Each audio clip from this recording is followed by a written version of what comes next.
This is Tilted Podcast.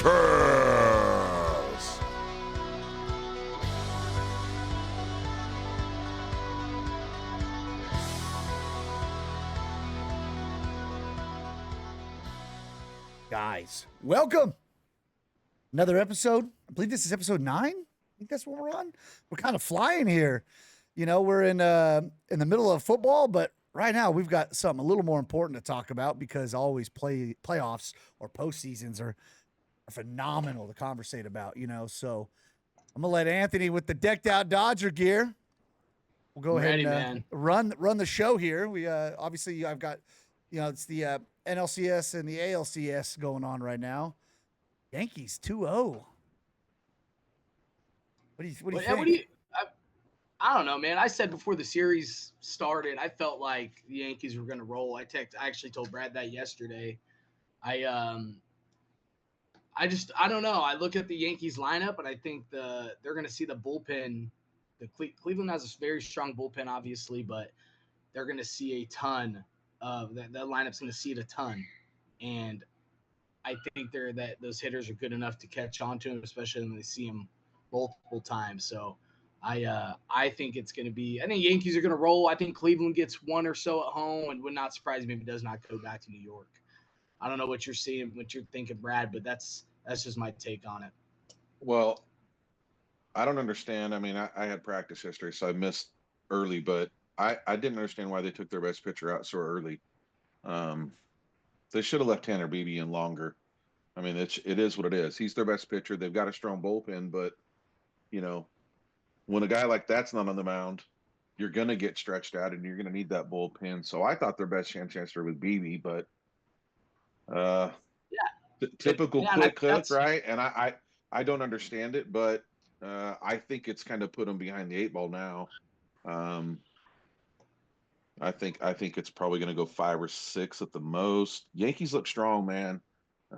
Judge last night finally got it going, right? I mean, he's been struggling. They actually intentionally walked Soto to get to him. That's pretty crazy. Early in the game, right? That's only happened, I think, 3 times all year, something like that, or 3 times in his career. It's a crazy number.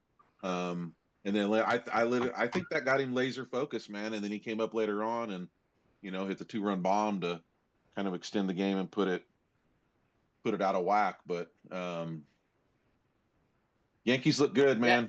I mean, right now, I don't see how they're going to get beat. It was a short outing for their starter in game 1 too. It was Alex Cobb. I think they wanted to get through that lineup at least one time in game 1, and I don't think he got out of the 3rd inning. So now I don't know exactly what inning they took Beebe out, but I mean, you got now, you know, 6 to maybe 12 innings or 11 to 12 innings of bullpen, and now that lineup has seen that bullpen twice now. And it's just going to continue. So I don't know. I think it's going to be a quick one. I don't know who they got on the mound tomorrow, but probably Cleveland gets game 3, and then I think Yankees just finish it off. Well, let me hold you up here for a second. So you talked about the bullpen, right? And that was the biggest fear. The Guardians actually, statistically, which I was just pulling up some stats to double check. I thought I was correct on it. The bullpen is the strong suit for the Guardians. It's probably why they pulled their starter out and they wanted to try to get to that bullpen, let the bullpen work through the lineup, give those guys different looks that they don't get to see all the time. But unfortunately, it backfired. I think that they were expecting a win yesterday, and it just didn't work out. But if you look at, I'm looking at all these stats, the Yankees literally dominate from top to bottom. It's like in almost all the batting stats, the Yankees are well above the Guardians. In starting pitching, Yankees are well above. There's in 5 categories, the Yankees cover 4 out of the 5. And the only one that was different is they're tied on base on balls percentage. That's it. The Yankee relievers, they do have a lower ERA, but other than that, Guardians cover on strikeouts and walk ratios and all that. But like you said, you got Stanton is going to start waking up. Obviously, Judge, that guy starts hitting home runs, man. They come in clusters. They don't just come one. It's like Ohtani. Once Ohtani starts letting them rip, he's going to start clustering them back to back with strong at bats. Aaron's the same way. Just watching how he plays, that dude plays at a whole different level when the postseason shows up. So I think the Guardians. Does he have a championship yet, Uh, Aaron Judge? no, No, I think I don't that think so. last year they missed the playoffs, so that's Yeah. why this year is kind of like a year where they're like almost frustrated because how good they should have been last year. So it's like they were upset. So they're coming in here. Man, I'm rooting for a Dodger Yankees World Series. What I know nobody wants it that's not a Yankees or Dodger fan, but if you're a sports fan, it's literally Goliath. It's just Goliath versus Goliath. That's what it is. It's giant on giant, and it's unfortunately the who's got the most money, and that's how this World Series will always be talked about. Who's got the most money? Because 3 out of the 4 teams are the top 3 teams in the MLB. So it's like, I don't know. I don't know. I'll tell you one thing though about like the stats. I mean, the Guardians division is much tougher, so I think that leads to a little bit of a statistical kind of changes things. Where the Yankees, their division wasn't strong this year. Um, the Guardians' strength is their bullpen, and they went away from their number 1 pitcher to get to their bullpen too early because they had already taxed him in game 1. I can understand going early, right? If you didn't tax him in game 1, but you did that exact scenario with Cobb, and I understand getting Cobb off and them not seeing Cobb twice, but BB's your best shot. In my opinion, for them to have a chance in the series, BB needed to have a game last night.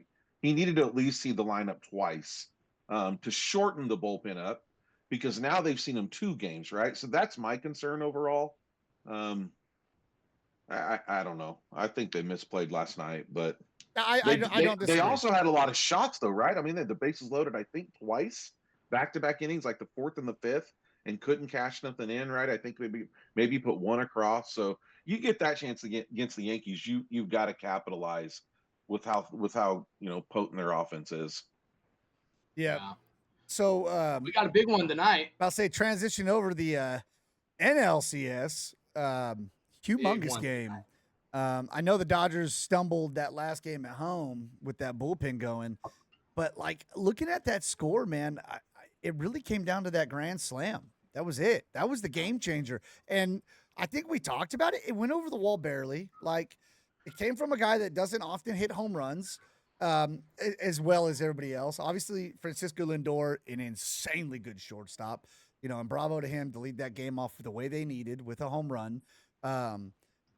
Dodgers bats really haven't woke up in the power sense yet this series. They did score a lot of 9 runs that first game. We have 1 home run. It's Max Muncy. So They didn't have to run game 1, huh? No, Max Muncy was the only one that hit the home run. Everybody else was hitting doubles and I believe we had a couple doubles we only had 1 from Mookie. Talk about guys that are underrated that are getting an opportunity in the postseason. Tommy Edman batting a .571 in this series right now.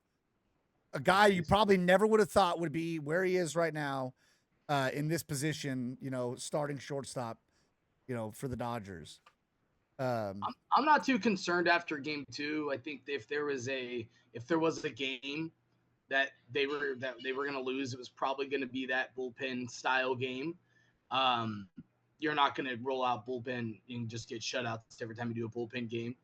It was a daytime game at Dodger Stadium, so I thought we would see some more runs on the Dodgers side, but I think you got Buehler and Yamamoto in back-to-back nights, the next 2 nights. I don't know if they've announced Friday yet or not, and both those dudes pitched pretty well last time, so I think these next 2 games will tell the story of the series, especially tonight. I think tonight tells a big story, and then they got Severino going for them. I think it's an opportunity for the Dodgers tonight to get the bats going, but I'm not too concerned about game 2.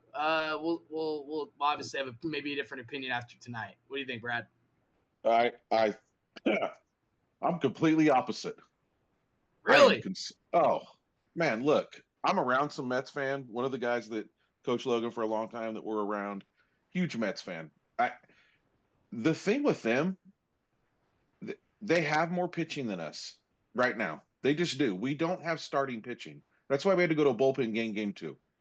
Bueller has been scary this year. Yeah, he was good last game, but Severino in the American League had a 3.91 ERA.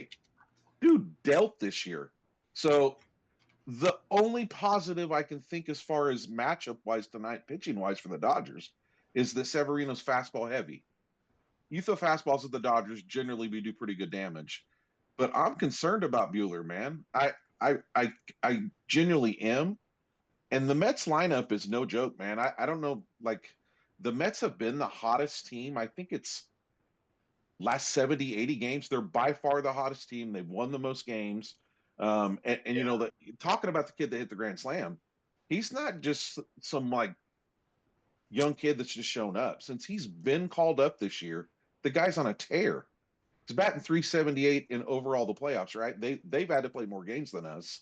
So I am actually, as a Dodger fan, really concerned about the depth of our pitching. We've had a ton of injuries, and I've been saying it for a while. That's my concern.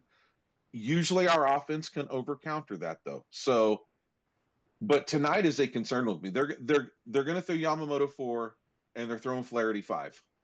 So if we don't win at least 2 of those when we get back home, we're going to be looking at Bueller and just whoever we can, right, to try to get through 6 and 7. Tonight is almost a must win for me, and I'm concerned about Bueller. But all I can hope is fastball heavy Severino gets lit up, you know, and Shohei can get going because Shohei's not been good, man, so far. I don't think tonight. Severino. Go ahead. I just don't think tonight is as much of a must-win game with a 7-game series. Like we knew that, like me and Anthony talked, short turnaround for that game. Like Dodgers, I mean, put it on them. 9 runs in that first game. Embarrassing game for the Mets. Mets look like flat. We dominated one of their pitchers, you know, like one of their better pitchers this year. But they did obviously put their 3 big boys in the end. But we got to remember, all 3 of these guys are having career years. They're having career years this year. That's why they're the hottest team right now. They have 45 comeback games. The luck runs out eventually, man. I'm sorry. It's not. I don't know. There's a lot of luck. If you look at all the shit they've done this year, it took them winning the last 2 games of the season to make the playoffs. It took them coming back 45 times to have a chance to even get to the playoffs. Yes, they've been hot. I won't disagree. But if the Dodgers come out and flatten them, if they score in the first inning, they are highly likely to win the game. That's how it's been for them. If they don't, who do they sound like though? They sound like Arizona of last year. But did Arizona win the World Series? They got to it and we didn't. But that's it's fine. my concern. Dodgers are different this year. It's a next man up mentality. So, look at the guys performing that should not be. Kike Hernandez, having moments that are game changing. Kiki's had one of the best careers as a playoff player ever, offensively, overall career, not this year. You can't say he's not a performer. That's why we brought him in. But what I'm saying is this year he was not doing so well until he got to the postseason. He never does well in the regular season. It's Kike Hernandez. Hey, he's just an okay player. That's a great transition. I got something for you guys. You ready for this one? Go ahead. I want to see if you guys can name the Dodger postseason home run leaders. Can you guys get me the top 10? Corey Seager's, I think, 1. Okay, Max Muncy's number 3. I know that. He's 1 away from tying it. Okay. I know number 2, and it's not coming now. Tyler, you got anything? Top 10 home run leaders in Dodger history. I know. I'm like I said, I'm almost positive Kike's on that list. Kike is number 8. He's on that list. 2 is a recent guy. It's not an older player. There's nobody that's old in the top 3. I know 1 is Seager and I know 3 is Muncy, and for some reason 2's slipping my mind. What else? We got 7 more to go here. So you got. We're trying to name the whole top 10. Yeah, let's see if we can get through it. I think it's totally doable. It's Corey Seager's number 1 with you. Hey, Corey Seager's number 1 with 13. Number 2, the guy you can't remember, is tied with Corey Seager. I know, and I can't think of who it is. Oh, the red beard. It's Justin Turner. It's Justin Justin Turner. Turner. It is Justin Turner. But It is Tyler's Justin cheating. Turner. He's starting to look it up. I know he is. Don't look it up. Don't look it Tyler, up. don't It's look it off up. the top You're- of your head. Tyler's I'm not. quick, man. I know. He's over there typing. I know for sure there's one on there, and most of these guys aren't Dodgers. Jock Peterson, I know, is either 11 or he's up there. I know he's got a lot. Jock is tied. There is from 6 to 9 is a tie at 9. Jock Peterson is in that tie. He is 9th based off of games played. So you're halfway there. You got 2 older guys. Everybody else is pretty current. I don't know any of the older guys. I'm just One trying to think. I'm trying to is think guys that have been Bellinger in around. Bellinger is there. He's in that cluster with 9. Bellinger is 6. Who? Oh my God, he hasn't played a lot You this got- year. He's on the Dodgers now. you got- Chris Taylor. Chris Taylor's on there with 9. Yep, he's also. This is He's also disgusting next. because What number are we missing? 2 and what So else? you were missing number 4 and number 5. They are older guys. And then and you're missing number 10. That is not an older guy, but he played, probably early 2010s. I don't know when he retired. did we say we said Max Muncy, right? Where's Max Muncy? Yeah, At? Yes, number he's 3. on there. He's on there. He's one away from tying the overall. Adrian I don't know. Gonzalez. Yes, That's he is who it number is. 10. He is Okay. number 10. So you're missing 4 and 5, and they are older players. I don't know. I don't. You'll know them. You'll know the names. They're not like not known names. How Uh, old? Let me pull the years up. I don't want to give you incorrect information. This is ridiculous. We're having a fucking quiz. Let me see here. The only Dukes? thing. I just said it. Duke Snyder. Duke Snyder. Duke Snyder. Duke okay, Snyder. yeah. I just Come said on, I screwed that seriously, one we're up. going back to the. I know the 60s, other bro. one. And then you got one more. Steve You got one Garvey. more. Steve Garvey. There it is. It is Garvey. So Some he wasn't fucking- that bad. Some weird Dodgers. There you go. I fucking have heard It those names a wasn't long that bad. time. I Yeah, wouldn't have wasn't done that it bad. if it looked wasn't like a majority. monkey I fucking know. football for a I know. second. Dusty Baker's on that list somewhere. I don't know how far down. I mean, he I is. just pulled the top 10, man, and I was love it. actually surprised at how all the current players. I mean, if 7 out of 10 were pretty current players. Or 8 Yeah, out of it's well. I mean, we gotta think about it. How many times have they been to the freaking postseason the last 10 years? And these guys have Yeah. been here. It's Well, it's time and time again.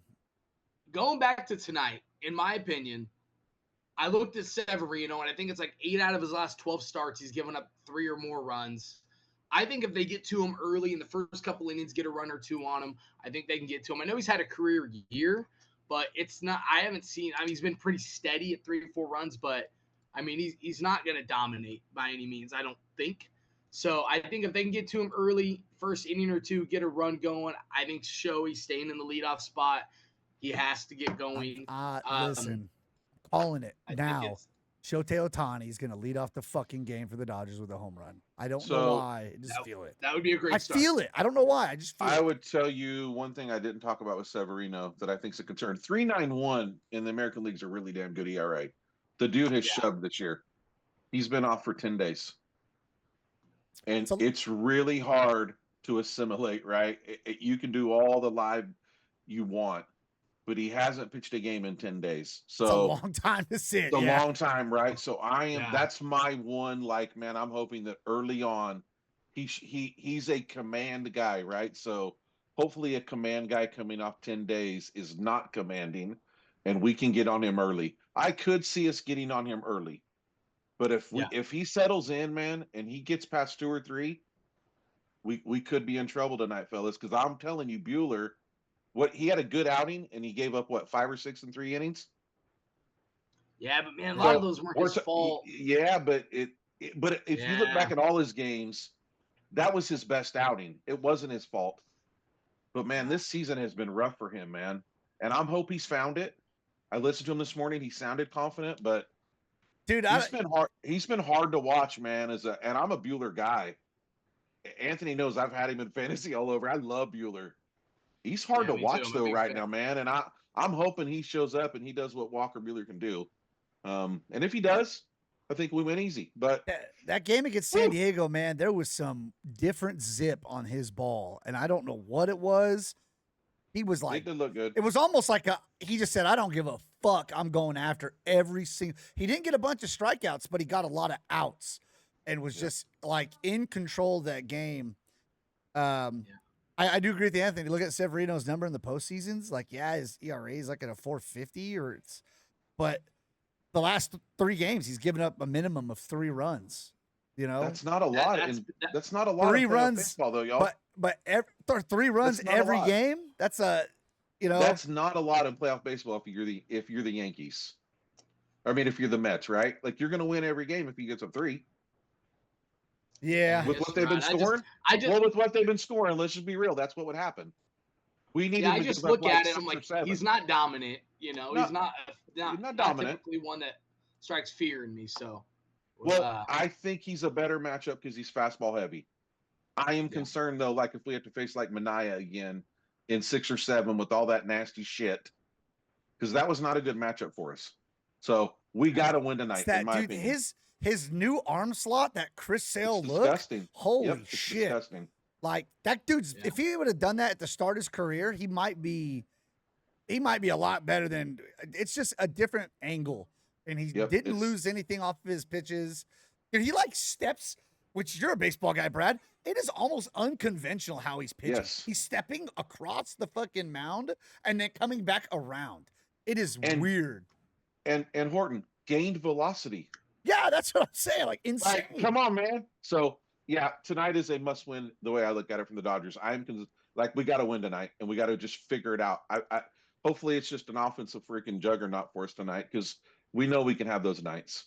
And I'm certainly hoping. I'm ready to go put my Dodger gear on too right now. Let's go. Let's hurry up. All so right. now, I mean, baseball is exciting, but boy, that Saturday of college football was probably one of the best days of college football that I've seen in a long time. It was it was one of the first days this football season that I had my wife going like, dude, can we put on something else? Like, can we put something else on? The kids were at my mom's, and it was like, no, LSU and Ole Miss is coming on. Ohio and Oregon's coming on. Like, what the hell are you talking about?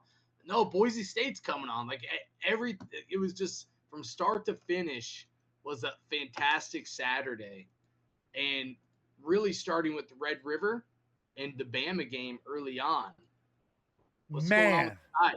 Listen. They're ugly.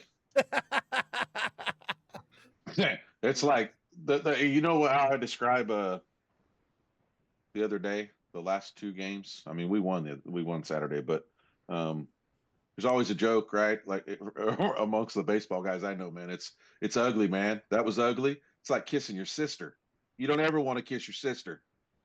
That's what Alabama looks like right now. It's ugly. I don't even know what to say to you guys. They look like shit. And I'll tell you, the Vanderbilt game was actually it felt weird from the very get-go. You know, I was on vacation with my best friend, and we were watching him from the first series. It felt weird. It just felt icky. It just felt like it was coming the whole game. This last week, I don't even know how to describe the last 2 minutes of the half. Just a joke. Like we were winning 14-0 and going into half, and all of a sudden it's 14-12, and they got momentum, and we played like shit. Like everything we're doing looks ugly. We can't protect anything up front. Our D line is getting blown up, but I do have to come to the realization of what I know. You know, obviously I'm a Bama homer, so I'm going to pick them to go all the way, but I also know how many players they lost, right? So we all talked about it leading into it, and you can see it in moments in games like that. You just see it, and I don't know, man. We got to go to Tennessee this week. They don't look good either, but it doesn't feel good. It just doesn't feel good. Game. I hope so. It's the get right game, I think. Yeah, I don't know. I'm gonna say I hope so. I don't know. It was ugly, man. It was definitely ugly. More for your area, Horton. What about that old Red River? Well, I think we've come to determination now that Texas is who we thought they were. Like that defense is phenomenal. I think OU is We're very. gonna find out this weekend. We're gonna find out Saturday. I mean, they keep showing. They just keep showing why they belong there. Like they struggled early. They didn't let it, they prevailed and they stayed on top. OU's defense was stout for the first like 6 series, and then they got tired because they were stuck on the field. I don't think OU has an identity for offense. They are so lost in what to do. They're doing this read option, quarterback run first. Like your first read's not there, take off. Like you can't do that in college. It just don't work. I'm so blown away that they didn't go back to Jackson Arnold at halftime because I felt like the game was somewhat in reach. I don't know what it was, like 17-3 a half or something like that. And I just felt like, you're not moving the ball at all. I know Jackson Arnold isn't the best, right? Like, and he got benched for a reason, but it's, I cannot believe they didn't go into halftime and go, hey, like, we still have a shot here. Like, we need to get the ball going downfield, and Jackson Arnold can throw the ball. I can't believe they didn't go back to him. They've failed Jackson Arnold. This team was not built offensively sound and ready. He's been failed since the beginning. Yeah, he throws a lot of interceptions. The guy's not scared to throw the ball into tight windows. He made some bad passes at the start of the year. They lost a close game. But it showed lack of confidence when they yanked him out and put in the other guy. Oh, he goes and wins a couple games against not as talented teams. And then you go into Texas thinking, oh, we're just going to quarterback run on you all day. You really think Texas is going to sit back there and let that happen? They're just going to run a spy. Yeah. They're going to trap you. They're going to, they're going to contain your quarterback to run up the freaking middle like they did the whole. Yeah, they didn't have a lot of sacks. They only had 5. But I'm pretty sure he ran 20 times for 27 yards, and he had a run for 11 yards. So, do the math. He got 1-yard gains continuously. 1 yard, 1 yard, 1 yard. It was abysmal. It was awful to watch. And if you're an OU fan, I would have been deeply upset. Deeply upset. Did you watch any of that game, Brad? I did. UT just looks good, and Oklahoma's. Defense they're just not great. fit, man. Yeah. They did what they needed last year. Last year they needed a defense for Dylan Gabriel. They didn't have one. This year they got a defense, but they don't have Dylan Gabriel. Bravo, Dylan, going to Oregon. Worked out for him. They're killing it. I mean, they're weak enough that Quinn was able to work himself back into the game. He looked rusty, right? First few drives. Oh yeah, they let him work it in. But it didn't even matter, right? They had full control the whole game, and once he got going, man, it was pretty much over. It's pretty much what I expected, though. Oklahoma's just not what they've been. The first 2 drives, though, I was eyebrow raised for a minute. I thought, OU might just come out and smash. Yeah. Texas. They had the ball at the 45 twice and gained 6 yards total. I was shocked. I was like, OU had a chance to go up 14-0 immediately. And it would have been hard for Queers, whatever, to make an attempt to Quinn Ewers. He wouldn't have had that opportunity to relax himself. Quinn Ewers. It would have been harder for him to get back into that rhythm because he's down 14-0. Now he's got to force passes. They were like, okay, we'll just start doing some dump passes. Let's slowly build it. They gave him way too long of a leash to get back.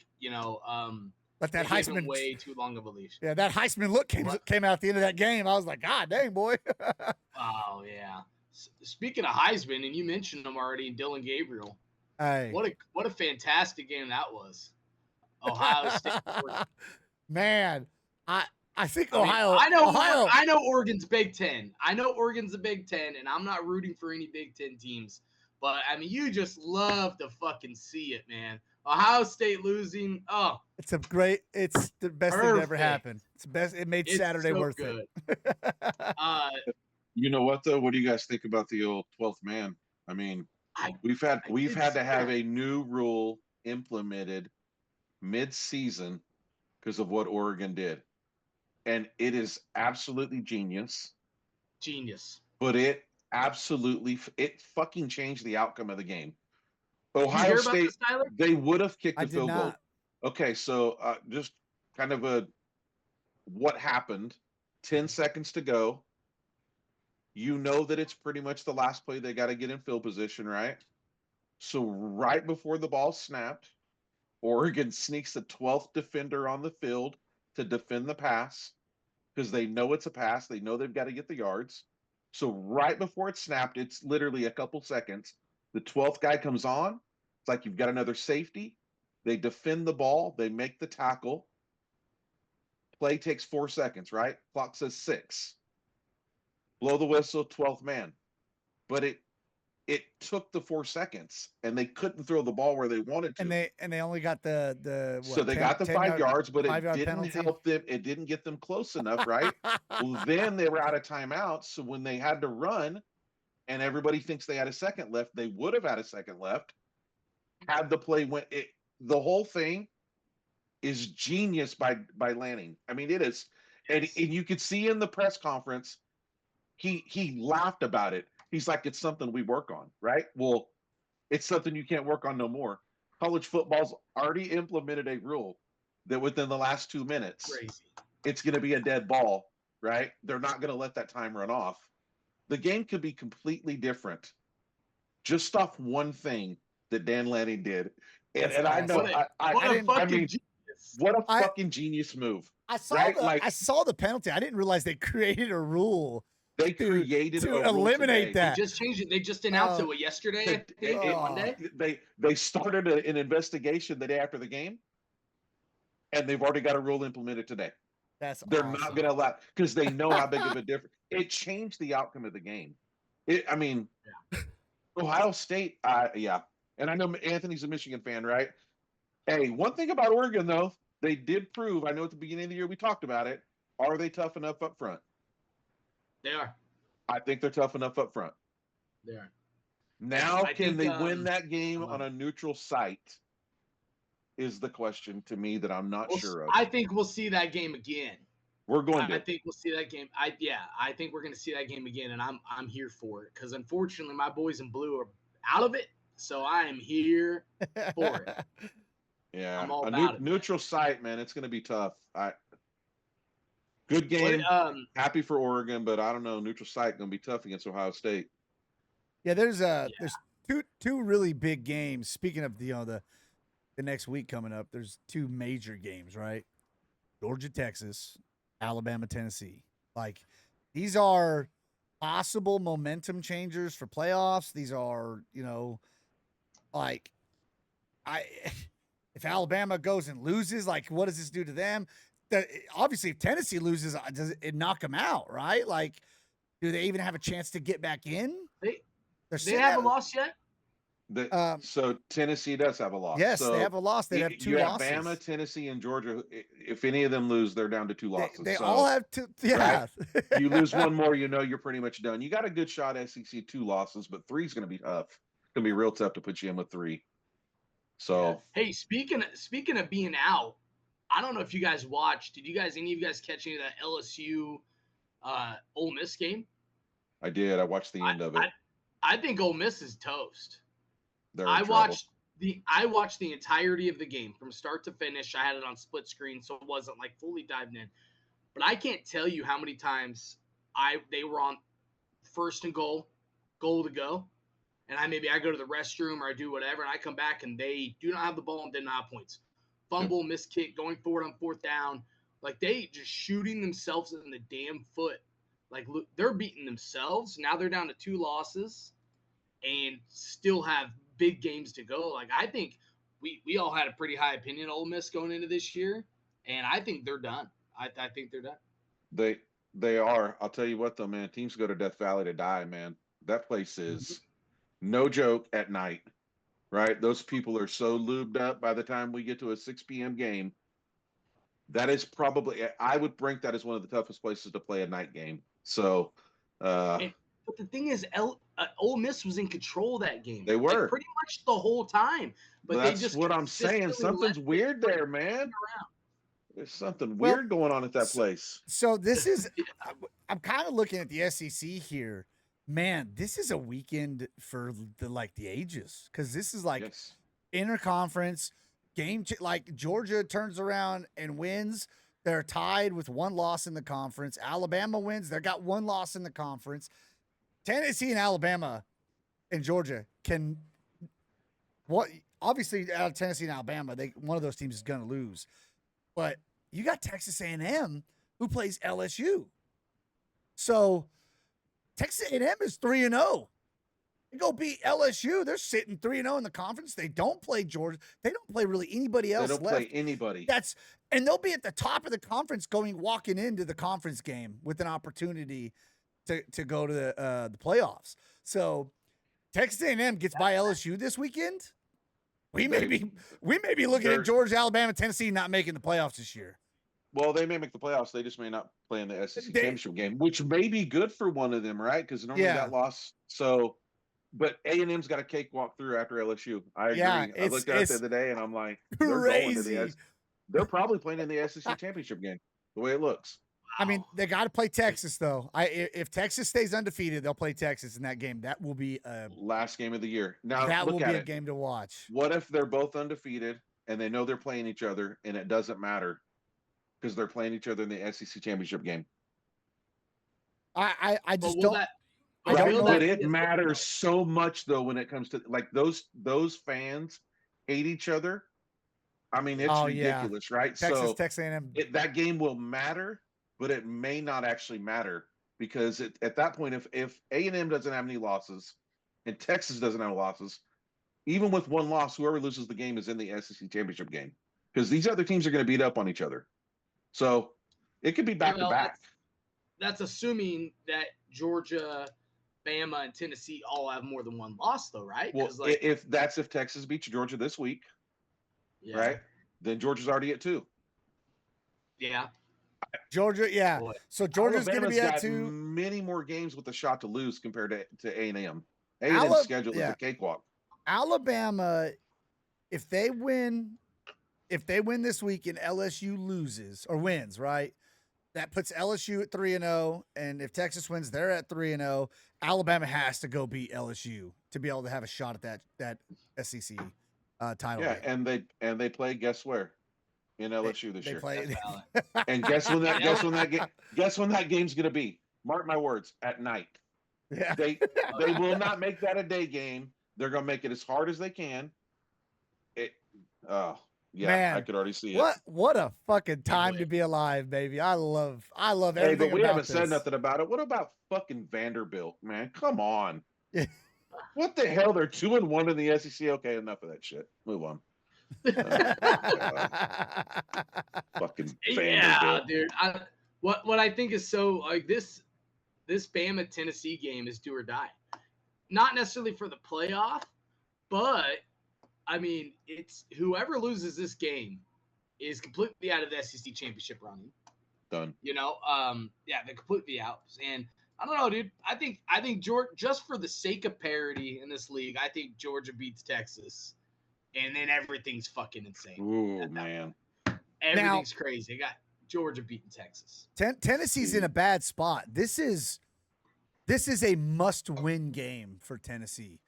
Because 2 weeks later, they play Georgia. Yep. So if they lose here, unless they go in there and beat Georgia, which I don't see happening the way they've been playing, though they've got to beat Bama to even have a chance to have some sort of position to even be in the final. But I just don't see it happening, man. I think Alabama is just too good for Tennessee. I'm falling out of love, man. I'm falling out of love on Tennessee. I used to be all in on them. I'm falling a little bit out of it, but so when I was on that vacation with Jared and Shauna, we talked a lot about Tennessee, right? Because obviously they're UT fans. They just don't throw the ball. Like, it's weird. They don't let him throw the ball. And I really didn't. I guess I hadn't noticed that much. And then we watched the game. They don't throw the ball. They're just very one-dimensional, and so they don't have it. They're the college version of the New Orleans Saints. First 2 weeks set the league on fire, and now are shitting the bed. And I will say, how wrong were we about the Big 12, man? Like, holy God, like we're over here talking about Utah making it, or TCU, Oklahoma State, and now you got quarterbacks hurt though. the top threes: BYU, Iowa State, and Texas Tech. All BYU and Iowa State undefeated, but all undefeated in the conference. Like, what a flip! I What, just before we get to our wagers last week, I do got to ask you, Brad, since your favorite topic of college football is the Colorado Buffaloes. What do you make of that game last week against? I think Kansas State's probably one of the best teams in that conference. I mean, and they damn near had him, dude. I don't know. Dude, what do you think about that team 6-7 weeks into the season? Do you think any differently of them? I mean, I think that game, they didn't get blown out. I thought they might have. Game was in Colorado, right? Yeah, but 31-28, and I think Kansas State's probably one of the best teams in that conference. I didn't watch the game. You know I'm not watching that game, so I I don't have much of an opinion, man. I really don't. I just don't. I don't have much of an opinion, man. It's like all show, man. So I don't have much to say. Yeah, I feel like they showed they belong because Kansas State's a big boy team and they hung in there. And let's get to these damn jelly bean bets, dude. Because because here's the big winner of the week here. You really love Dion. You need Shedeur so bad. I want Shedor's hat. Oh my God, it's happening, brother. It's happening. We're getting Shedeur Sanders in Vegas, and I can't fucking wait. Well, I actually was in the green in my bets this week, so I was pretty happy. Well, yeah, but not isn't the green as me. Well, whatever. Okay, listen, I'm still the worst. Don't follow my bets. Obviously, my pick'ems, different conversation. Don't follow my betting sides because I'll lose all the fire right now. I'm catching fire right now. I'm going to be out of this red mark for the year after this week. So am I. Brad's probably just going to keep piling it on. I don't even want to talk about that shit. I shouldn't be in red other than in my fat finger syndrome. Putting the wrong shit in here. Well, right now it looks like out of the year, totally invested by all of us is 170 jelly beans. I've got a total winning of 117.36, which is the lowest. Then you've got Brad at 157. And Anthony with a glowing 165, only 9.45 in the red. So you're almost out. Almost out of the hole, baby. I'm almost out of the hole. We're gonna. Goal is to be in the green. Finally quit betting on Michigan, so it worked out for you. You know. Hell yeah, I quit betting on Michigan. Maybe Brad will realize to quit betting on Alabama, and he might be in the green. I had the over. Hey, well, we'll do thumb works out to slim them down so they're not fat fingering everything we do. Believe me, I took care of it this week. I made sure. That's funny shit. But yeah, so what do you got this week, Horton? Since you're last place, you get to go first. Yeah, I go first. Okay, I'll go first. So I do have a little bit of it's close. I think the Missouri and Clemson will be a cakewalk. I think that they should take those games. The Rutger one's going to be a little scary, but they should take it. Army, I think, is playing some really good football. The one that's going to make me the money is this Nebraska team and my wannabe Patrick Mahomes. And Dylan Raiola, I mean, the dude's just playing good football. I think that they're going to come out and get the upset, put the Cornhuskers in a position. It's close. I think it's pretty good. $25 wager for 206.51 jelly beans, which would put me all the way in the green. Then I can take. How the hell is a 5-way parlay money line that big of a pay? Well, it's because Nebraska's not a favorite. Nebraska's the underdog. Good. And the more you add, the bigger your parlay gets. Well, I understand, but good God, I'm going to look at that line. Yeah. How big is the favorite on that game? I'll tell you right now. I've got a. That's got to be like at least a 6 to 8 point game then. Yeah, Nebraska, I believe, is 6.5 point dogs. 6.5. Okay, that makes sense. Yeah, Missouri's only a 4.5 point favorite. I think Rutgers that makes sense. Like 1.5 points. Clemson's the biggest one. It's at -21. Yep. But yeah, I mean, there's a couple of close ones here. So No, Yeah, Nebraska being matter. 6.5, that makes sense to get it that big. Yeah, it's I a think it's so a too. it's a plus 726. So when That's I good. when I hit this one out of the park, you guys will be begging me for some jelly bean donations. So we'll move over to Brad and see if you picked Alabama this week.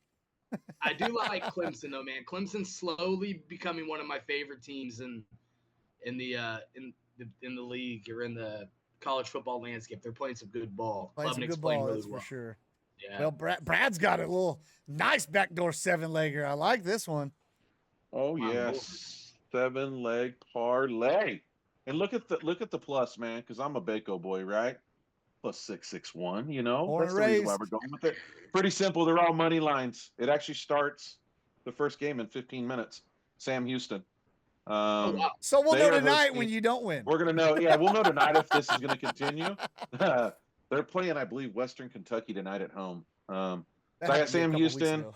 Virginia Tech to take down Boston College because they've been struggling, and then Kansas, and then the next two are like I'm really hoping this happens and continues to happen because I would love for this to be a problem for the playoff committee. Navy and Army, they're both on fire. Holy Me and smokes, I right? did me hear and so I did hear that it there's would like be awesome. some wild shit going on with them. There's a chance that they could be facing each other, kind of the same scenario we were talking about with A&M. Like, there's a chance they 3 could times. be facing each other for a chance, really, to get in the playoffs, Army or Navy, right? And it could go down a few times at the end of the year. The way that it's working with them in the same conference now, and them always playing the game against each other, and so I want to continue to see them win, and obviously But Navy, their right? game, I heard the game is going to be after. It's after the That's conference after, championship games. yes, but So that's what's yeah, really odd, right? So, but they're on fire, Army and yeah. Navy, and I got to pick Navy, right? If I get a chance to pick the midshipman, right? I got to pay homage to my pops, man. So, Army, Navy, and then I'm going to go with the two Iowa teams. That's just a simple $5 bet. What's it paying me? Like 38.06. It's nothing crazy. I'm just trying to get back in green because I'm ridiculous at sending text and shit going down the road. My other one's a 3-leg parlay, doing another 6-point teaser, plus 180. Very simple. Virginia Tech -1. That's against Boston College. Actually bringing the Army game down to -10. And then Kansas actually getting a plus at home. I'm a little nervous that I've got all three of these in the other bet, but um, that's 20 to win. What is it? That I'm going blind, you guys. 56.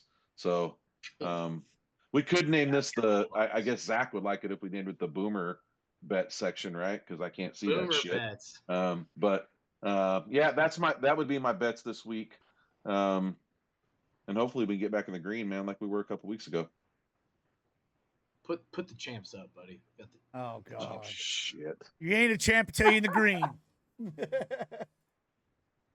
yeah. So I got two 4-leggers here. I do think Alabama gets right. I don't think Tennessee has much of an offense. I think Alabama clearly covers that 3-point spread. I told you guys I think Clemson is one of my favorite teams right now to watch. Klubnik's playing really well. I just don't really care for the 21-point spread. If it was 20.5, I probably could have teased it down some, but I went ahead and grabbed the money line. Same with USC. I think USC proved that they are last week that they can hang with the big boys. Unfortunately, they are just a few losses too many already on the season. And then Oregon tomorrow night, 27.5. So my bet might be over by tomorrow night or well on its way. And then I got Miami -5. Coupled that with Missouri -4.5, LSU 2.5, and Kansas State -3.5. I'm worried a little bit about Kansas State. They're in West Virginia. That's a place to play, but like I said, I think Kansas State's one of the best teams. So I'll be rolling in jelly beans at the end of this week. Rolling in the jelly beans, huh? Yeah. Oh well. That's what I think, man. We'll see. Yeah, it's a great week for college football. Everybody's excited. Obviously, the closer we get to the playoffs is even more exciting. And as we continue to see where everything's going, you know, I'm very fortunate to not have a team for college. I just kind of root for whatever my friends are rooting for, and I just like watching it. It's fun this year. Now let's fold over where the real champ is at in the NFL, right? Oh I mean, God. we could just slide right on over and see who obviously is the better picker compared to everybody else in the NFL. Me and Brad looked like we were tied with 10 wins, 4 losses, and Anthony with a 7-7. You know, It's a slouch long year, looking buddy. long year. That's what the Raiders say every Long. year. It is oh boy, it's a long year when you're a Raider fan. Holy shit. All the ups and downs. Oh, But I guess before we jump into the picks, we want to talk a little about little NFL. Devontae Adams obviously going to the Jets, and then you've got Cooper going to the Bills. I want to know your opinion on the Cooper to the Bills because I feel like the Jets one will go a little longer, but Amari Cooper to the Bills. Do you think this is a positive thing in the sense? I mean, Cooper's a little bit older, but well, he's very. I don't think it's. I think it's a win-win. I know they didn't give up a ton, and the Browns had restructured his contract at the end of before this season to make it really tradable. I think the Bills pay him under $1 million for the rest of the year. So yeah, my only issue is, and before he got to Cleveland, and when he was in the Raiders, when he was Cowboys, he was not necessarily a cold weather receiver. His splits were actually pretty wild. Like if it was outside and it was under a certain temperature, he didn't perform as well as when it wasn't. And now he's going to Buffalo, right? But the Bills are playing well anyway. I think this just adds another weapon or another tool in their tool chest. I don't think it's as significant as Adams to the Jets. I think Adams to the Jets completely opens that offense, but I think Cooper to Buffalo just adds to it. I don't know if I'm on the right track here, Brad, but I know you're a big Buffalo Bills fan. Fuck the Bills.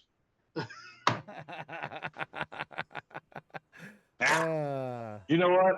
I mean, look, the Bills are playing well and get down to their weapons, right? Kincaid, Cook, who's injured. Shakir's their number one. Yeah, that, Keon. Right? Really, I mean, Kincaid seems Keon Coleman, Shakir, that's why I think it does help him. I mean, he's a proven vet, right? But they're winning. They don't have a ton of weapons. But I mean, it's Josh Allen, man. So I think it helps him. I don't know if it puts them over the teams that I still think are a little better than them in the AFC, but I definitely think it helps them. Interesting you talk about the cold weather though, because if that's the case, I don't know why Buffalo would even trade for him, right? I mean, now I think this was probably early on in his career. I remember vividly when he was with the Cowboys. okay. Before he went to Cleveland, it being kind of a split. Being pretty when he was on the road in cold weather, he just didn't perform as well. But obviously, he's been in Cleveland and performing. So we'll see what happens. But I think what it is I don't think it's as demanding as like bringing an Adams into the offense because you want to get him the ball. I think it allows Josh Allen to play free, to get things going. You know, it doesn't have to feed one guy the ball. I think Kincaid's a stud. Ray Davis looks really good. I think it just adds to the arsenal of weapons that's already performing well, where I think Adams opens up that offense to play probably the best it's played. I don't think necessarily the Buffalo's offense is going to play so much better. I just think it's going to be a little more efficient. I do think it's going to help open up the field a little more. Like Amari Cooper's just a guy you got to keep an eye on. You know, he's not a slouch. He's older, but you know, it's like saying Stephon Diggs walking away from Buffalo was going to be a downfall for him. He's still a great wide receiver. He's not putting the numbers up he did in Buffalo, but still out there doing his thing. You just can't let him just, you know, Cleveland fucking sucks. So it's like I don't really know how much I can judge what Amari Cooper had to do there. Like the team is just so bad. Like the dude's probably fresh as hell, like not sore, not tired because he doesn't get the ball. You know, hadn't been getting the ball very often. Like, I mean, I think this is a benefit to Josh Allen, and it's not oh my god, I got to run for my life, and it's the Josh Allen show. I think it's gonna help like Kincaid. I think it'll open up the middle of the field a little bit. Keon Coleman. It may help him on the other side. You know, because right now, like Shakir's hurt right there, so they're kind of dealing with some. They just don't have a lot of weapons, right? So I think it's good for him. The Adams thing, I agree. It opens their offense up. I'm wondering how Garrett Wilson's feeling. I think Garrett Wilson is ecstatic, in my opinion, Ooh. because now you have Hmm. another wide receiver on the other side who's going to give you more opportunities and maybe not always be the guy who gets the best corner on the team every time. I mean, think about it. Every game, the best corner on every defense is on Garrett Wilson. On Garrett Wilson. He has no opportunity. I agree. So I think it agree. does benefit him. Now, I will he lose looks? Yes. But I think we may see the real Garrett Wilson come out now. I'm a little like I'm a Garrett Wilson guy. I'm a little concerned about how he acts though when he doesn't get the ball.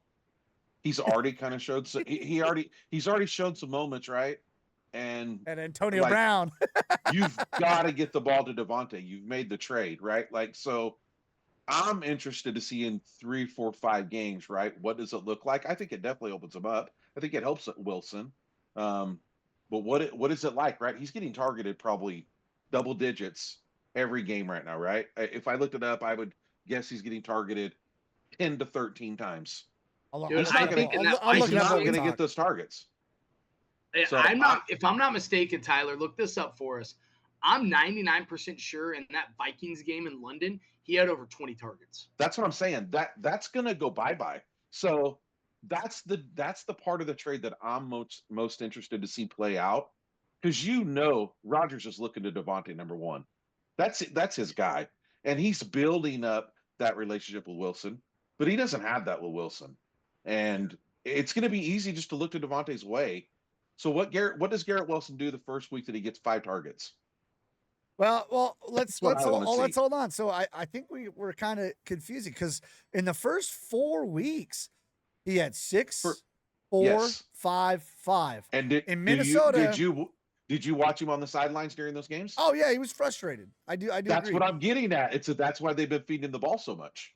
But I think the Jets are at a turning point here. I do think so. I think they look great against Buffalo. I think that they played well against a team that should have came in there and dominated them from what the numbers say, right? They haven't been blown out other than game 1 against the Niners. Aaron Rodgers coming back. I don't think he was ready. Aaron Rodgers, I think we talked about this, Anthony, is starting to look like Aaron Rodgers. Maybe not as fresh. He had 13, by the way, targets in that game. Or no, 23 targets. 23. 23 targets. Yes. I actually was looking at the wrong number. Let me rephrase this. So in the first game against the Niners, he had 11. Then he dropped down to 6, 9, 8. Then has bumped back up to 23 targets. 23 and 10. Then 10. He's not going to get that. Well, his little partner in crime there, Devontae, if they're going to throw a fit on the sideline, they can do it together. Oh, he man, does it's that going to really, be great. really well. He throws really good tantrums on the sideline. Oh, it's So going to be great. I just got to say, because everybody's asking me about the Devontae thing. A lot of people are asking me. And I'll say this. I do not blame him. I said it in the offseason. They should just trade him. He's going to be 32. He's owed a ton of money. Yep. But to me is when you drag this shit out, you're going into it. You got Gardner Minshew and Aiden O'Connell. You knew what the situation was going to be. They didn't get Michael Penix like they thought they were going to get. You're a year away from getting a quarterback. Ask for a trade in April. Ask for a trade in March. Yep. To do this shit in the middle of the season, just the Raiders are always in the fucking news for some drama or some bullshit. And I'm like, I just wish you would have. I have no problem being in New York. I want to root for him. What I really don't like is all of a sudden he had this hamstring injury that kept him out, and then all of a sudden he's healthy again. It's like I felt like he just kind of quit on him. I felt like he quit on the team, and I hate that because that obviously as a fan you don't want to see that, but I also don't blame him for wanting to go, but I hate the way he went, and I think it was chicken shit, personally. So, but do you think that's from the way that everything's been managed overall since he's been there, right? Like in the end, you got to look at it from his point, right? You want out of there, but man, they've just been dysfunctional. They're just, but they were dysfunctional in March, and they were dysfunctional in May, But in they April. It's like they were what do we do dysfunctional with when him? they traded for him, right? That's my problem. Is Yeah. it's like I just think it ends up adding up, and I agree it wasn't handled correctly. The shittiest thing is that he's ready to play, and he's gonna play this week, and that's shitty. But Yeah. it's probably best for both outfits, right, to get out. You guys didn't get much for him, but Well, he's here's the gone. thing, and I'm gonna make sure I clip this part because there's so many people that are mad about what we got for him. No, But it can turn into a they second. took That'll be all right. well, it could turn into a second, and it may not, but even if it doesn't, they took his full contract. Yep. By moving off of him, it freed up like $37 million next year and like 38 the year after, and they're not paying him a dime. When you trade these older guys that come like, yeah, he's probably worth a 2, but it's not really worth a 2 when you have to eat $14 million the rest of this year and $37 million next year and $40 million. Like that's a lot of money. So Totally. I think we took a little less to get rid of the money to free up the money for next year. And then, and again, not putting the cart before the horse, but when you look at the teams that have done really well, they get themselves a young quarterback, build with a young quarterback contract, and then you have enough money to put pieces around the young quarterback, defensively, offensive line, weapons, and then that's when you see Joe Burrow go to a Super Bowl randomly. You go from worst to first. So they're set up to do that because they have the moment he's saying we're going to the Super Bowl in like 3 years. Brother, Are you it might be feeling next this? year, dog. Man, It might be next year, dog. It might could be next be. year. Flip Shador, this! baby. It's going to be the greatest off season ever. This is it. Oh man, it's just a This full is it. full I can rebuild, and feel they it. take Man, over. I swear, every time Anthony talks about the Raiders, I love it because it's like sad, but by the end, man, he's like motivated himself and he's feeling good about that shit. And right by the end, he was like, man, in a couple years, we're going to be on the rookie contract and we're going to have these weapons and we're going to be winning this bitch. And Patrick will hopefully be slowed down a little bit. 100. They got over $100 million in cap space next year. I love it. It's good shit, man. Yeah. I think it's a good trade all around. Wilkins will be back. Like I think Devontae said it the best, even though I don't agree with them, and I'm kind of like, get out of here, dude. He said, "I'm in a better place, and the Raiders are in a better place." Yep, like I think agree. that's a legitimate thing. Real quick before we get into the picks, I mean, we have a good sample size and I think a lot of us are going to agree here, but we had a really good sample size of games. Who would be your guys' top 3 in the NFC and the top 3 in the AFC? I think the AFC, I don't think there's any way we disagree on this. I got Baltimore, Houston, and Kansas City. I'll let Brad take it. Well, those are my top 3. Those are my top 3. Yeah. In no particular order, but I'm a Baltimore guy this year. Yeah, I agree with you. Oh wow. I'm there. I think they have figured out how to use Derrick Henry. Right, first couple weeks, not really knowing. I think they finally figured that out. Those would be my top 3. What do you think? What do you think, Horton? Who's your top 3 in the AFC? You guys are gonna laugh. Slide Buffalo in there. You guys are gonna laugh at me. I'm gonna take Texans, Ravens, Bills. Okay. I'm obviously on the Bills this year. I just think right now we got to see how Amari Cooper is. They just came off a 2-game slide. They're obviously my number 4 in here. Yeah. I think the Bills are, God, I don't think Kansas City's that fucking good. I don't think they are either. They haven't played fucking nobody. They've got 85 points scored against them. Everybody else in the league's over freaking 100, it seems like. I mean, so play a good offense. This will be a good weekend to see how good the Chiefs are. If they're great and they go beat the Niners, then they're great. But if the Niners go out there and beat them, I think we start having some other conversations. I just don't think they've played anybody yet. Well, that's just my opinion. Patrick Mahomes has 6 touchdowns and 6 picks. Yeah. The offense crazy. Is terrible. They have 118 total points for. That's it. So they've played some. They beat the Ravens week 1. The Chargers aren't really a slouch. The Falcons are playing pretty well. It's not like they played the Panthers. They played the Bengals. You know what I mean? Like those are all teams that we thought were going to be decent. The Bengals are struggling. They're winning. They're winning ugly. They win. So it's to the eye test. It's like, oh, they're not very good. They're plus 33 overall in points in 5 games. I don't know, man. So here's the thing. I need you to go. I'd rather be winning ugly than losing like the Raiders. So That's what I'm saying. You're not wrong, but we talked about this, Anthony. If you go look at the Chiefs, go tell me what defenses they've beat other than the Baltimore Ravens, which aren't even that good this year in defense. You think Cincinnati's got a good defense? Like we could start. Defense is The Falcons' defense is definitely not that good. Yeah, they're decent. They're not slouch offenses, but Patrick Mahomes is struggling against bad defenses, and he hasn't even played a top tier defense with a top tier offense. So he's got some games coming up. We'll see. So we could do the same thing though, like with the Texans, right? Yeah, 100%. They played the right, so that's kind of where I'm like, I don't know. Until the Chiefs get beat, man, it's kind of hard to go against them. I'm Ravens because I think they got a better roster this year, but yeah, I don't know, man. I'm Ravens Bills in the AFC. Like I like both of those teams in the AFC, but I cannot, with the Bills coming off a 2-game losing streak and barely squeaking by the Jets on Monday night, I can't put them in above those other teams yet. And until Kansas City loses, I have to put them in there. I hate it. But I do think the best 2 teams in the AFC, talent-wise, what I've seen, what I think is going to happen throughout the season, I think it's Buffalo and I think it's Baltimore. Because I think, but right now my top 3 is Houston, Baltimore, and Kansas City. What a phenomenal AFC championship game Baltimore and Buffalo would be. That'd be awesome. That would be awesome. Floating over to the NFC, Brad, you take this one. Why am I going first? Because you're wearing a Houston's hat. I am not, bitch. There ain't no way. That's the first time I'm going to cuss at you. Hell no. This is unleashed baseball. I don't wear anything with the That's the second time on it. It's the second time in my life I've ever heard you call another man a bitch. There ain't no way, man. Yeah, but the first time it was serious. This time was for fun. Yeah, okay.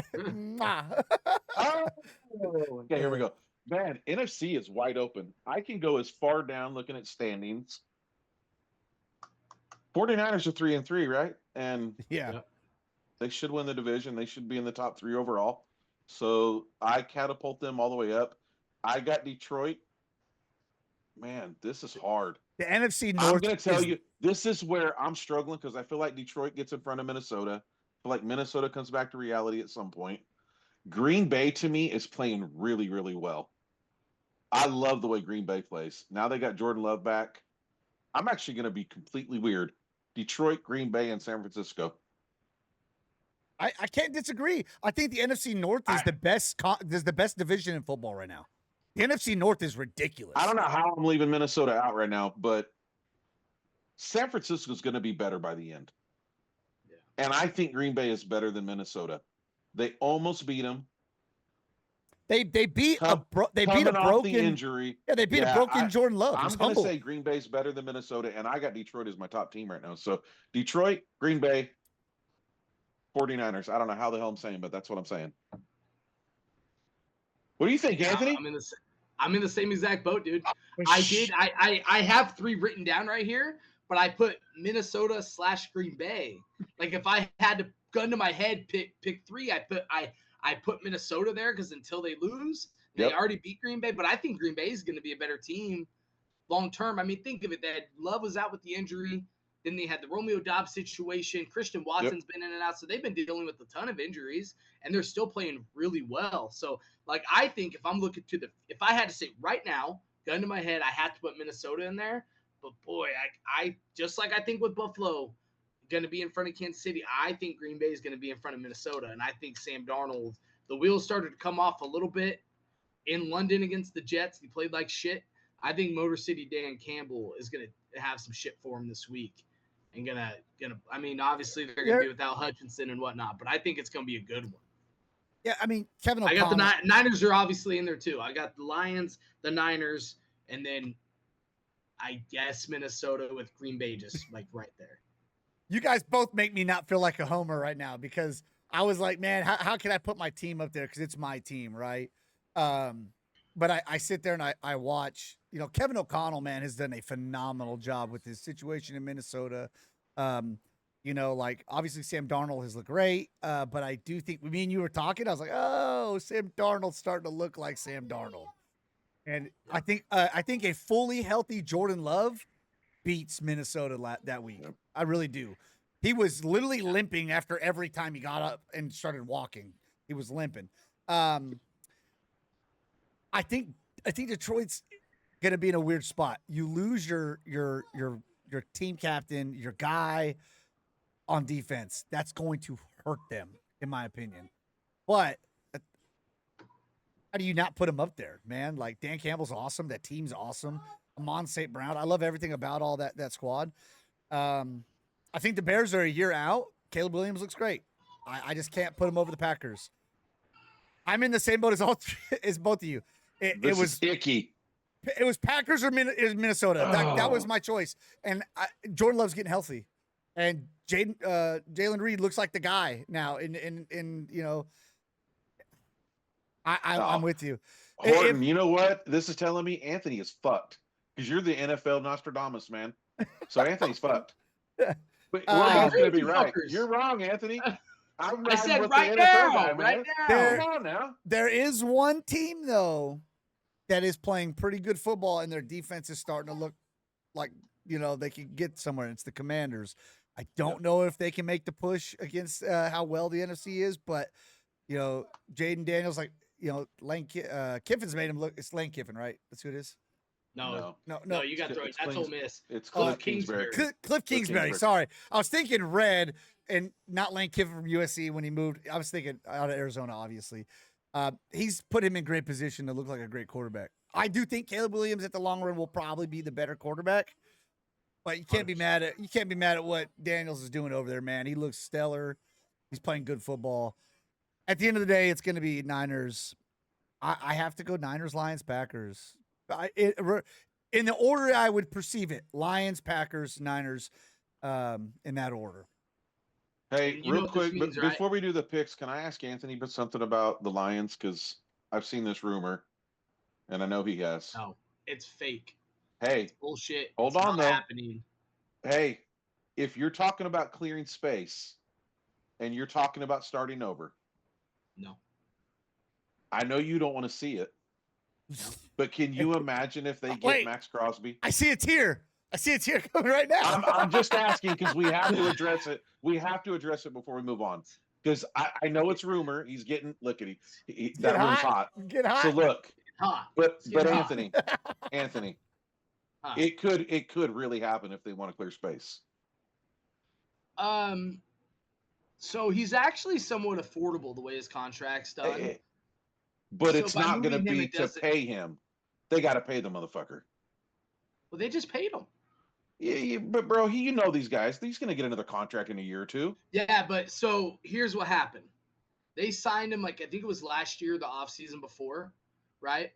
Then this offseason, Tom Telesco and Antonio Pierce just gave him a raise. Redid it, added 6 or 7 million. He was already – before Bosa deal and all that, he was $28 million a year. He was set in the market back then a couple of years ago, and then they added to it. So I think his contract's pretty up to date as of right now, and the way they structured it, it's pretty cap friendly. How old is he? I don't think it saves a ton. I think he's 28. I mean, I gotta just tell you, man. I for him, I think at some point he's got to look at something, right? And I know it would be horrible, man, but. Man, if the Lions Khalil Mack all over again, man. Can you imagine though? If they could add him, I mean, I don't know. I know it's a rumor, and I know we don't want to get you worked up. Okay, we'll move on. I know it's for sure not true because Davis came out and said it's completely untrue. Well, why would you my thing is why would Who's you Davis? Huh? Who's Davis? Mark Davis? Oh. Yeah. I'm thinking owner of the Raiders. I'm thinking Tom Brady. Sorry. No. Mark Davis comes out and shuts it completely down and said, "No, it's not." I'm thinking ownership, owners of the Raiders. I think Tom Brady. Sorry, man. I just don't associate him. Weird. I've never seen an owner of a franchise lie. I've never seen that. So I mean, I'm not saying maybe he's telling the truth. I'm not saying it could, but here's my thought process. Right? Why would you trade? That'd be like the Niners trading Fred Warner because we had a down year. You don't trade your defensive pole like you're the guy that holds the whole defense to get. The only reason the Raiders defense is as good as it is because Max Crosby runs that fucking squad. You don't So the trade. question is though, but are they going to be good in the time he's going to be at his? He's only his peak? 28. Let's start bringing in guys to build hold around on him. though. And NFL guys, I mean, as soon as you get past 30, things start to change quickly, man. So let's say he plays 5 more years, 6 more years. perfect time for a rookie 27. quarterback to lead that team. You think 27. so? I actually disagree. I think at some point he's going to get frustrated like other Raider players. I really do. You know what? And I'm not saying this to get Anthony worked up. I think at some point, if this continues the way it's going ownership wise, I know that Anthony liked Pierce. I don't think it was the right guy. I don't think they do the right thing from the organizational standpoint. So at some point, a guy like that deserves to play for something, man. Yeah, if we're going to talk about trading at the end of the day, just trade him to the Niners. I'm okay with it. Well, We'll give you fuck guys that. Brandon Ayuk, and we'll I take will- Max Crosby. God, could you imagine that? Before we get into the picks, I will tell you, I'm souring a little bit on Pierce. And I'll tell you the only reason why is his energy and what he brought to the table so much early on. It seems to be like fading. And it seems to be like he's down. His press conferences, he seems upset. And like his energy just seems to be fading. I don't know. I'm not the biggest fan of Like, the body language. You feel like he has the team? Like, I know the big thing was he has the team, right? He's got the pulse. Do you still feel that way? Like, I mean, we're only I do. Like, yeah, okay. I think he does. I feel decent about it. But my thing is, I think everybody fully understands that we're a year away from getting on the right track. We need a freaking quarterback. We've been saying it. I've been saying it. I know I pumped up Gardner Minshew, but I was just hopeful at that point. But we need a quarterback. And I think, unfortunately, we're going to be in a position within this draft to get a quarterback. One of the ones we want. Maybe we partner up Carson Beck and Brock Bowers again. Maybe it's my boy Shedeur Sanders. Whatever it is that we think it could potentially be. But I think they're going to get themselves a rookie quarterback. I think they're going to have money to put people around them. I think it's we have good pieces. It's not all is lost, right? Like we have Splain's a good linebacker. We got Tyree Wilson coming along. Christian Wilkins will be back. Crosby on the D line. DJ Glaze, our rookie right tackle, let up 0 pressures against TJ Watt. Like there are pieces around. You just need a quarterback, in my opinion. So I don't think all is lost. I think we're a year or two away from being pretty good as long as we hit at quarterback. But obviously, hitting at quarterback is a lot harder than easier said than done, I would say. Nope.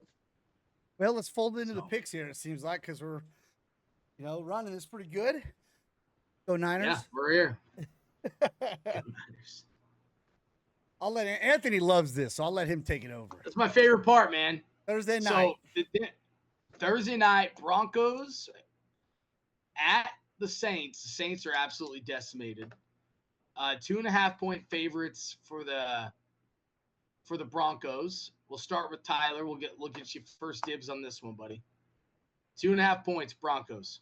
I honestly, man, I just don't trust the Broncos offense. I don't. I think the Saints have a good defense.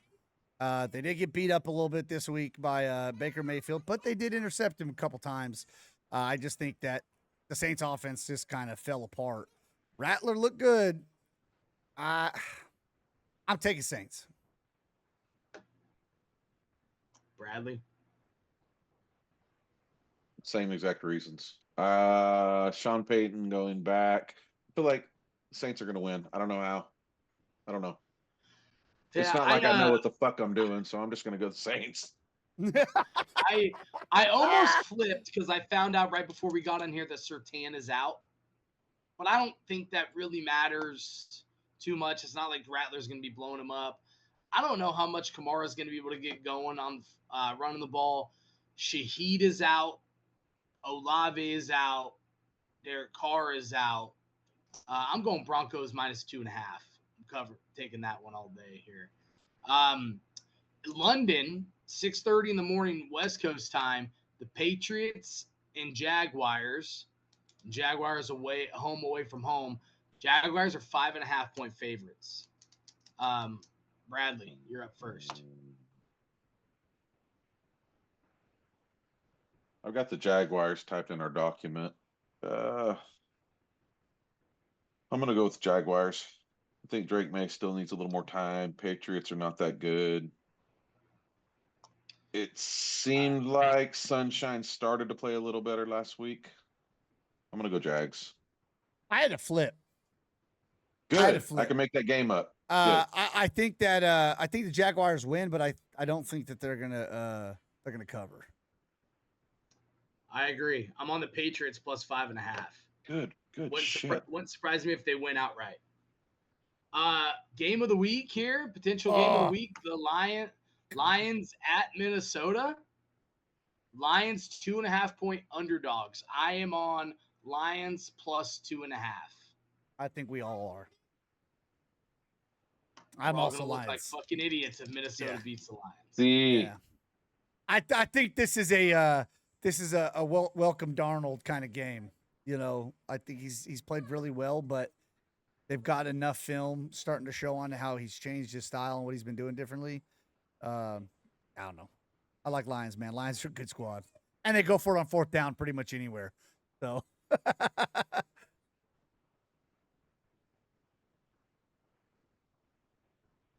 Thinking hard, buddy. who?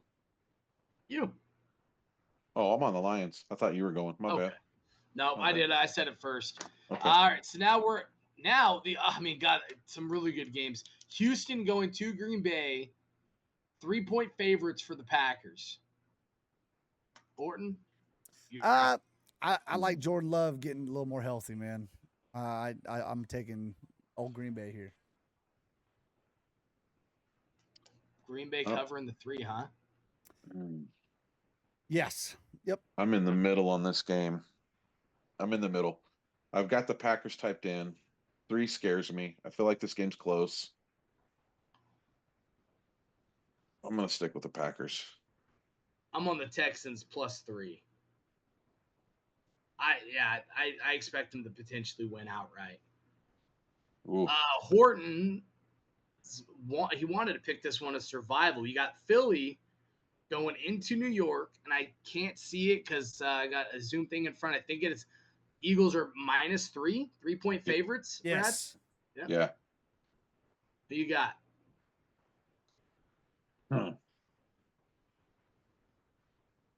Why do I gotta be first? Why do I gotta be first on the? You know what? I'm going back and forth. I'm going now. I'm next. The next one I pick first. I'm going Giants. Wow. I'm on the Eagles minus 3, baby. Eagles are gonna cover this 3. I'm on the Eagles as well, but what does scare me is if Malik Neighbors is back. Like, dude's been playing football, good football, those couple weeks, and Philly don't look that great. But man, I don't know. I had the Eagles typed in here, but fuck. I'm also going Eagles. I may be texting Sunday morning saying, fellas, I'm changing it back to the game. I'm Eagles. changing that shit. They got Daniel Jones as their quarterback. Oh my God. Hey, he's playing better than Patrick Mahomes. Zinger. Hey, facts are facts, bro. You got the Seahawks going to Atlanta. Atlanta minus 3. I am on the Falcons minus 3. I think it's all about the run game for Atlanta. I don't think Seattle could stop that run game. Now, Falcons can't really stop anybody either, but I think it's they take the ball out of the air out of the ball a little bit, run it with Atlanta with Algier and Bijan, and I like the Falcons to cover 3. It's the fact that Seattle thinks Geno Smith is the answer to their problems there. It don't make no sense to me. He's not terrible, but he's not the guy. And they haven't really showed that they're ready to move away from him and drafted a quarterback or gone down that route to really get themselves right. So I like Atlanta. I like my old man Cousins out there doing his thing, you know, slinging it. I'm on the Falcons as well. Coming in there dressed the way his wife tells him, getting ready to go to church. We got the Bengals are in Cleveland, 6.5-point favorites. Bengals over the Brownies. Horton, you're up. I don't think there's no conversation here. Bengals all day. Yeah, me too. So I know we're all picking the Bengals. It's 6.5. The Browns suck, but the Bengals aren't playing well. Like, I know we're all picking the Bengals. It doesn't matter. Browns suck I that think bad. the Bengals defense came alive last week against the Giants and finally played well. It was an ugly game, 17-7, but I mean, the defense finally had a decent game. So I like the Bengals to win and to cover outright. Yeah, we all have that same pick. Well, I mean, Here's the weird one. What? Go ahead. No, I was the only thing I was gonna say is the Giants have a pretty good defense. I think there's a reason why they're only a 3-point spread against the Phillies. Like they have obviously got a defense that can handle. I don't know. Yep. Bengals This next one scares the shit out of me with the points. That's a big Titans going to Buffalo. Brad, you're up first on this one. Thank God. It's always the hard one. You know what? Yeah, here's the thing. Like, is Will Levis going to play? He sucks. Yeah, and Anthony and I had this little thing we were talking the other day, and when they play Mason Rudolph, the Titans are decent. They can spread the ball around. But when they play Will Levis, they suck. So he sucks. If they play Will Levis, the Bills are going to destroy them. If Mason Rudolph happens to play in this game, I can see them sticking in that 9. That's exactly how I feel. That's where I'm at. But I'm on the Bills because right now they're playing Will Levis, and they shouldn't be. If they want to win games, go to Mason Rudolph. As funny as that sounds, but I'm on the Bills. Exact same thought process as you. I just don't. I don't think there's much conversation that needs to be had. Tennessee is showing they're right next to Cleveland and being one of the worst in the NFL. Will Levis is just. I don't know why they keep staying with the guy. I don't get it, man. I don't understand it. He is tragic. He sucks. So are you on the Bills -9? Yes. All right. I think Bills win by like 2 touchdowns. I think Amari Cooper gets a couple plays in there. Little like I think Amari Cooper's gonna have some catches. He won't play a lot, but he's gonna have some catches. I think he probably plays. Probably plays a good help. It's gonna be one of those where they get in the huddle and he says the whole play and then he looks at Amari and goes, "You're running a corner route." Yeah. So Brad's Dolphins in Indianapolis. Colts are 3.5-point favorites. Have we heard about Anthony Richardson? Do we know what the hell's going on with that guy? Or is it Joey Flacco again? From what I saw, Richardson was playing. Yeah, that's what I'm hearing. And even then, man, I think Miami is just they need Tua, dude. They're not good without Tua. It's I'm showing. on the Colts -3. I'm on the Colts to cover the 3.5.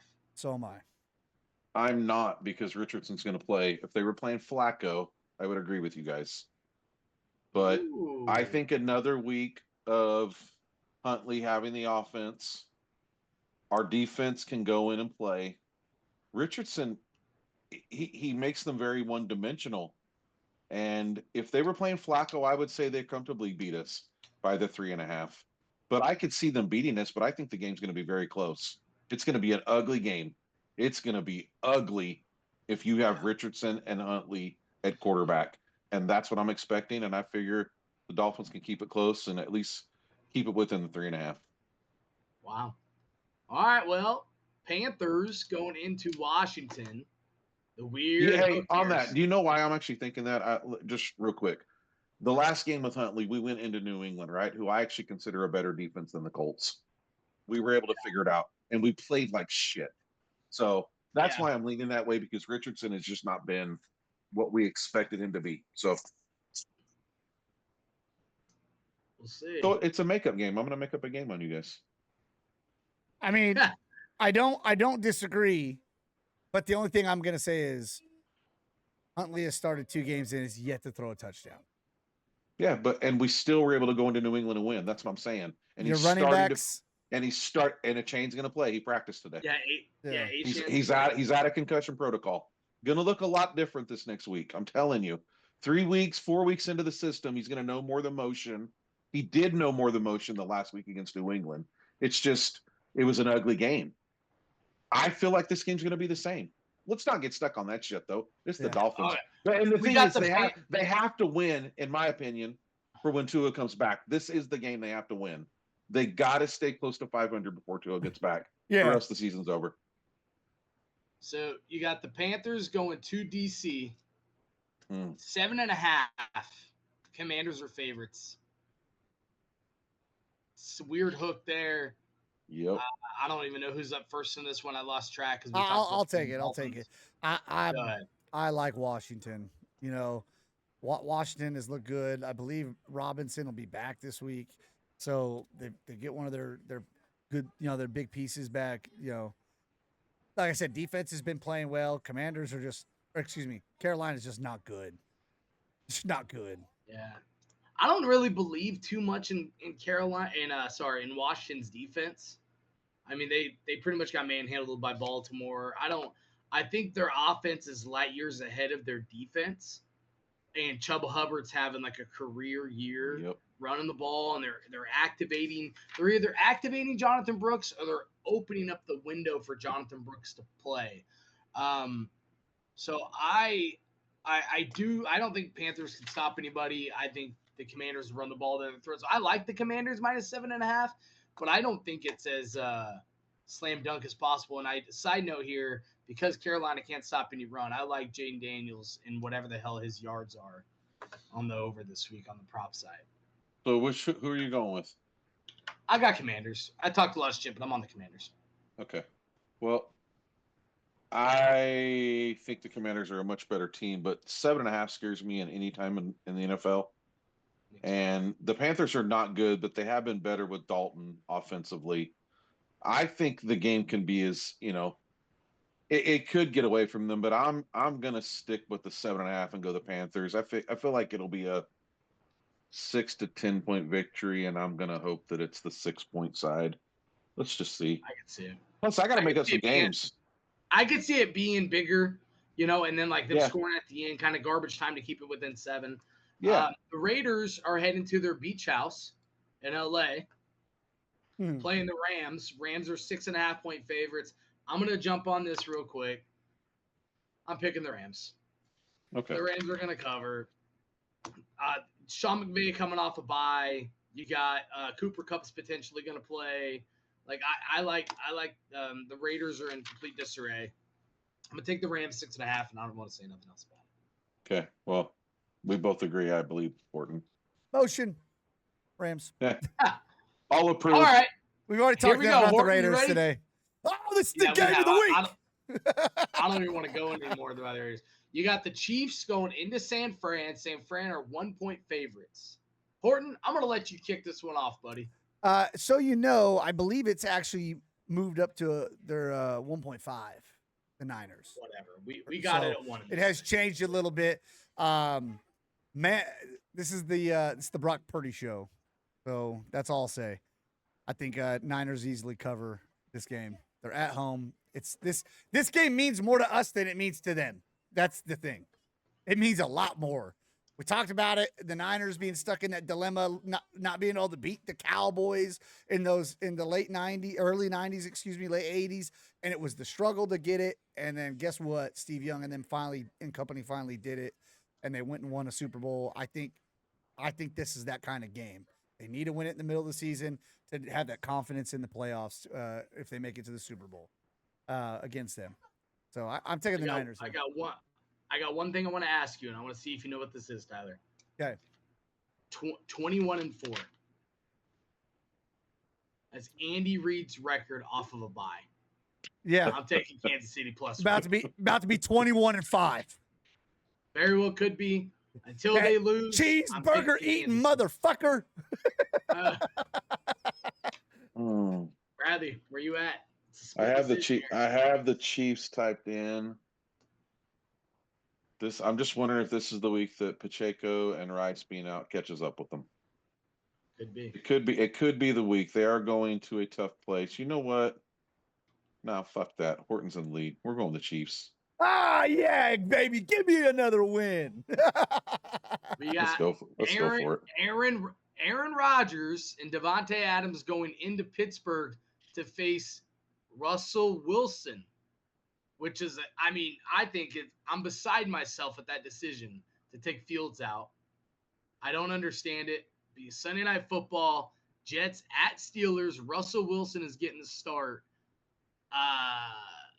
I'm on the Jets -1.5. Horton, what do you think?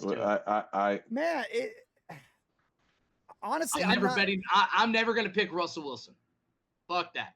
That ain't happening. I'm going Jets. I'm going Jets because one, you've got a reincarnation of Aaron Rodgers, Devontae Adams. There's going to be no time needed for these two guys, I think, to get on the same track. I think that they're going to come out and be electric right away. They already know their type of routes that work. So there's no hiccup. It's not like Amari Cooper going to, with Josh Allen. There's going to have to be time to learn each other. There's no mistake. Yeah, he won't know the playbook, but I promise you, Aaron Rodgers will call the play that he knows that'll work for Devontae Adams. So it's going to really help him in the red zone. We didn't talk about that. They struggled a lot in the red zone. I think this really helps them. I think I don't understand the Steelers at all to do the switch they did.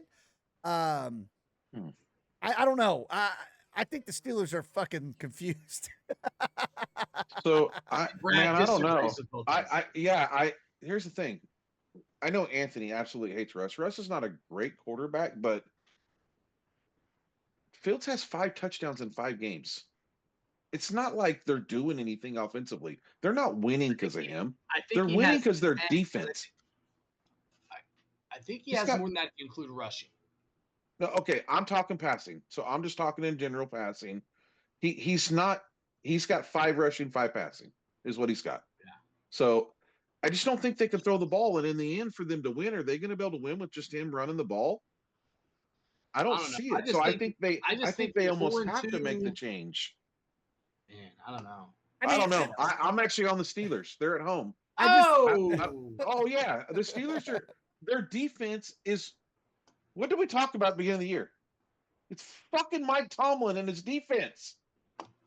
He's gonna. You watch. We're gonna talk next week, and you guys are gonna be like, "Yep, Adams caught like 4 balls." I don't know. Discount double check. Yeah. Discount double check. Yeah, I'm on the Steelers. Monday Night Football. I got to make up another pick on Horton. Monday Night Football, or just fall another game behind. Monday Night Football, we got a doubleheader.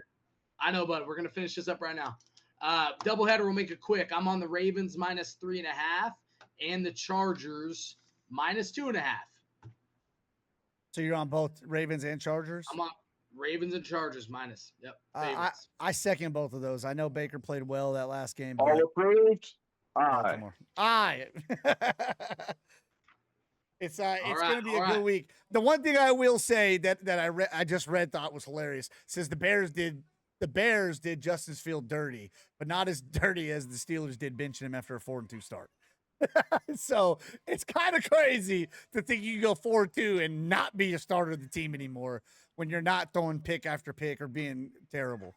But it's funny shit. It's awesome. Other than that, it looks like and sounds like I'm going to still take the lead in this pick 'em because you guys are just so confused and don't know nothing. I'm just kidding. Other than that, guys, always thank you for coming in. Remember, gambling, it's not good. You'll probably lose all your money doing it. If you have a problem, we try to add it down the link. Give it a phone call if you do. Go Dodgers tonight. It'd be a big win to take this game, first game of the series, over there in New York Mets. Still can't believe they're doing what they're doing. It's time to shut that shit down and make it back to the World Series. But other than that, me, Anthony right under me, Brad right under him. Thanks, guys, for coming to tag along. Like, share, provide, hang out, ask questions. We'll answer them. Catch you guys on the flip. See you guys. See you later. Thank you for watching. We appreciate each and every one of you. All right, I'll upload it tonight. I'll be like there right on time. All right, later. Oh, babe, do you have headache medicine?